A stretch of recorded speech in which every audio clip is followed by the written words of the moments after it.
زما نوم چې کوم دی ډاکټر محمد ادریس. زه دغه د ډیر اسماعیل خان بیډ نه تعلق لرم او دلته په لایف سټاک ډپارټمنټ کې ایز ای ویټنري افیسر کار کوم. او پولیو چې کوم دی دا زه چې کله 2 کالو مطلب 2 ایئرز یعنی 2 کالو عمر مې و هلته راته شوي وه تقریبا سن 88 کې سن 88 کې دا راته شوي وه. نو هلته هم دوره اویرنس نه و، دوره مطلب ټیکنالوژي هم نو، دوره مطلب ریسورسز هم نو، دوره کمیونیکیشن هم نو، خلکو سره دغه نو اویرنس نو. نو به هر کیف هلته الله پاک ډېر فضل وکړو چې یو حد پورې خو کنټرول شوله، ادروایز ماته پوره وایي چې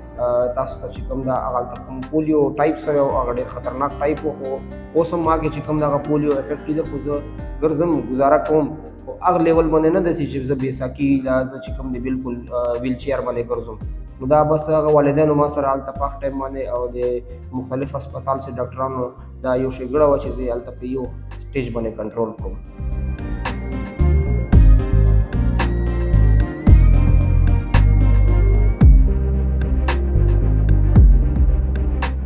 ما زړه غواړي چې زه په هر میدان چې کوم د په خپل فیلوز په خپل کولیګز مختلف ډپارټمنټ کې ما ډېر زیات مطلب اپلایګانې مو کړې، خو د دې وجې نه به زه پاتې شوم چې هغه ته به هغه پولیو افیکټ به ومو، نو هغې وجې نه به زه پسې پاتې شوم. بهر کیف ما خو زړه غواړي چې زه لاړ شم، مخته لاړ شم، ابراډ لاړ شم، بهر لاړ شم، خو دې کې چې کوم دا نن سبا بهر هم دا مسلې دي چې هغه پولیو تا ته وي نو بهر سفر هم نشي کولی. زه پی ایچ ډي ایم فیل لپاره ما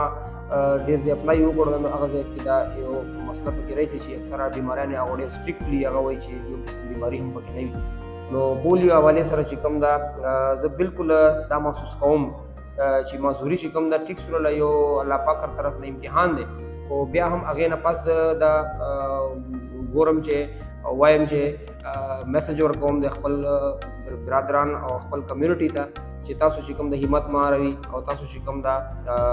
زو مخته او تاسو سره چې کوم دی چې قسم مطلب که چا سره چې ډسیبلیټي وي هغې حوالې سره چې کوم د تاسو پریشانه کېږي ما تاسو چې کوم دی مخته الله پاک باندې یقین لري، انشاءالله تاسو به یو نه یو ځای ته راسئ.